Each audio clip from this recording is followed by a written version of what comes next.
Buen día a todos, feliz domingo, día del Señor. Hoy la palabra nos va a llevar por dos líneas. Una, el tronco principal, que es el profeta Isaías, el Salmo y el Evangelio, sobre la viña y lo que eso significa, y una parábola que va a usar Jesús para hablar especialmente de sus interlocutores. Y en segundo lugar, una carta, un pedacito de la carta de Pablo a los cristianos de Filipo. Vamos a separar y vamos a empezar. La viña. La viña era algo conocido en la época de Jesús y es una, digamos, tiene una simbología muy fuerte.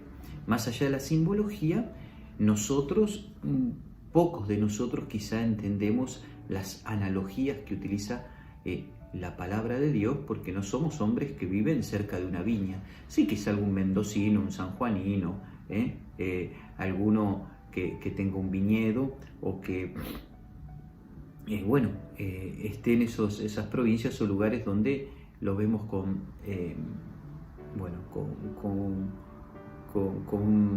cotidianeidad, digamos. Dos cosas distintas y profundas. Muchas veces Dios, por medio de los profetas, habla que Israel es la viña elegida por Él. Y en el fondo empieza con un cántico diciendo, un hombre tenía una viña, le canta, esa viña fue sembrada en una loma fértil, le cavó, le limpió las piedras, buscó cepas escogidas, especiales y la plantó. En el fondo es esta figura del pueblo rescatado y llevado a la tierra prometida. Y dice, y yo esperaba que diera uvas, pero dieron frutos agrios. Entonces, como la primera reflexión que les surge es, miren, yo les di todo, lo preparé todo, lo fui rescatando, lo fui cuidando, y ustedes, en vez de dar un fruto bueno, dan algo que no tiene sabor. Entonces, en ese cántico empieza a ver qué pasa ahora entonces entre la viña, entre mi viña y yo, dice el Señor. ¿Qué más puedo hacer? Dicen, fíjense, qué linda pregunta. ¿Qué más se podía hacer por mi viña que yo no lo haya hecho? Claro, entonces él va descubriendo que se cortan solos el pueblo, ¿no? Que lo dejan de ver a él. Y entonces, en definitiva, lo que va mostrando y nos va mostrando la historia de salvación, que los deja a su suerte para que, si vos querés hacer la tuya, hace lo que quieras. ¿Y eso qué significó? Que la empalizada se cayó, es decir, los muros fueron invadidos, fueron destruidos, y esa viña quedó. Igual, el Señor va como diciendo, hay un resto fiel, una pequeña cepa. Y Él va intentando decir, esta viña es mi pueblo y la voy a seguir cuidando. Por eso Él sigue mandando profetas y lo que le va diciendo es, vuelvan a mí. Entonces está como ese deseo de vuelta. Pero fíjense que si esta viña es el pueblo de Israel, en el tiempo de Jesús era un pueblo que estaba siendo también oprimido por los romanos, pero en el fondo hay algo más profundo. Dice, y Jesús, fíjense,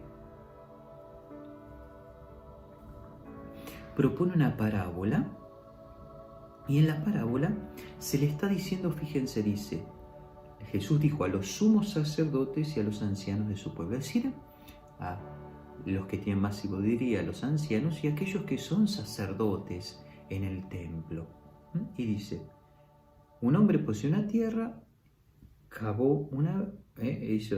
plantó una viña, la cercó, cavó un lagar, construyó una torre de vigilancia. Es decir, casi la misma figura de Isaías. ¿Pero qué dijo? Después se la arrendó a unos viñadores y se fue al extranjero. Es decir, cada vez que vos arrendas un campo, una viña, te toca un porcentaje de esa ganancia. Sencillamente, yo te doy para trabajar, es un acuerdo. Y dice, cuando llegó el tiempo de la vendimia, envió a sus servidores para percibir los frutos. Pero dice, los viñadores se apoderaron de ellos, los golpearon, mataron y al tercero lo apedrearon. Es decir, en vez de dar lo que correspondía, dijeron, bueno, este está en el extranjero, a los que vienen acá no importa.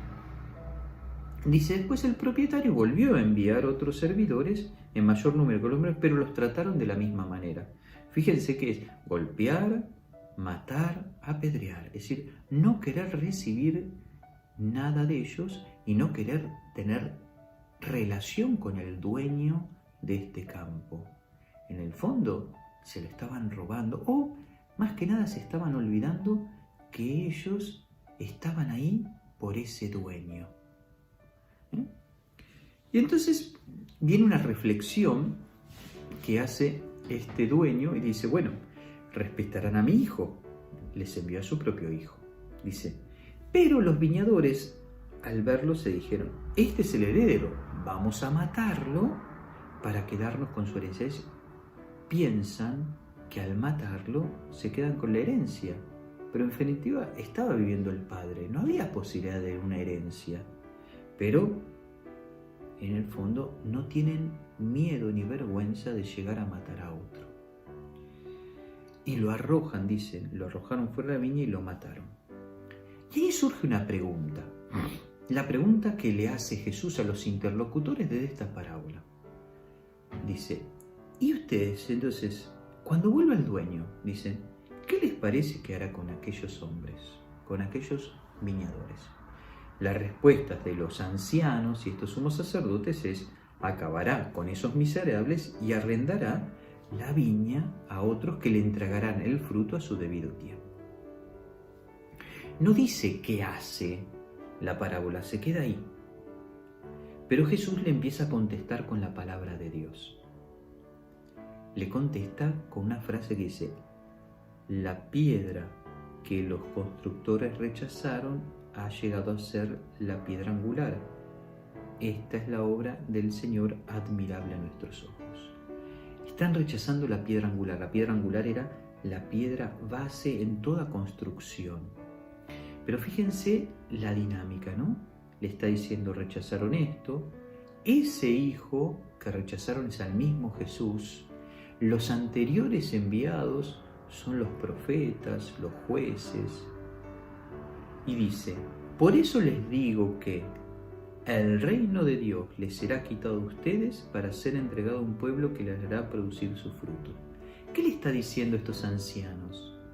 Les va a ser quitado el reino, esta viña, esto tan lindo que era para ellos, como no lo saben reconocer, le va a ser quitado. Y se le dará a otros que van a hacer que produzcan fruto. Y el texto dice, los sumos sacerdotes y los fariseos al oír estas palabras comprendieron que se referían a ellos. Entonces buscaron el modo de detenerlo, pero temían a la multitud y lo consideraron un profeta. Y acá queda algo muy interesante. De esta viña, no penséis como el pueblo, pensemos como cada uno de nosotros, como esa delicadeza del Señor que nos cuida, que nos va dando vida, que nos va dando lo que necesitamos. Nosotros comprendemos esta palabra, vemos que habla sobre nosotros también, y nosotros somos correspondientes o correspondemos al Señor. ¿Cuántas veces nosotros nos apartamos y hacemos la nuestra, nos separamos de este proyecto de Dios, del dueño de la viña? Fíjense, el profeta Isaías decía, dieron frutos agrios. En este caso es mucho más profundo, dieron frutos, pero no se los querían dar al Señor. Los frutos eran de ellos. Y acá es algo muy interesante. O nosotros somos administradores de lo de Dios, o somos administradores de nuestras propias cosas.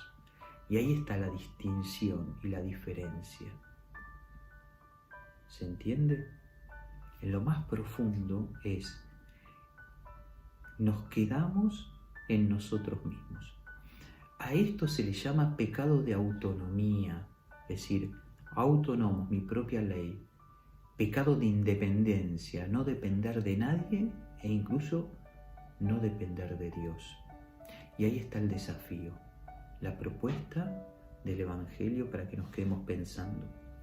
Y para terminar, miren lo que dice Pablo a los cristianos de Filipo, que es algo, me parece, muy actual y que nos puede dejar pensando. Dice: no se angustien por nada y en cualquier circunstancia recurran a la oración y la súplica, acompañada de acción de gracias para presentar sus peticiones a Dios. Es decir, no se angustien por nada, en un tiempo donde estamos muy angustiados muchos.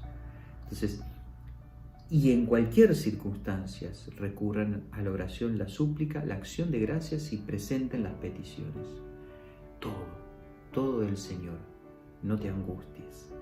Y después dice: la paz de Dios, que supera todo lo que podemos, tomará bajo su cuidado los corazones y pensamientos de ustedes en Cristo Jesús. Miren qué lindo. Y después sigue esta cartita. Son un par de parrafitos más. Rezalo, léelo por tu lado. Vas a ver cómo te trae una paz al corazón. Entonces, disfrutemos este domingo con esta palabra y pedir al Señor que quizá toque nuestra viña, nuestra propia vida, que la vaya acomodando y que de una vez por todas, por un lado demos frutos lindos, ricos, y por el otro lado no nos apropiemos de esos frutos, sino que descubramos que son frutos con el Señor y no yo solo. Que Dios nos bendiga abundantemente en este día. Amén. Que disfrutemos esta jornada.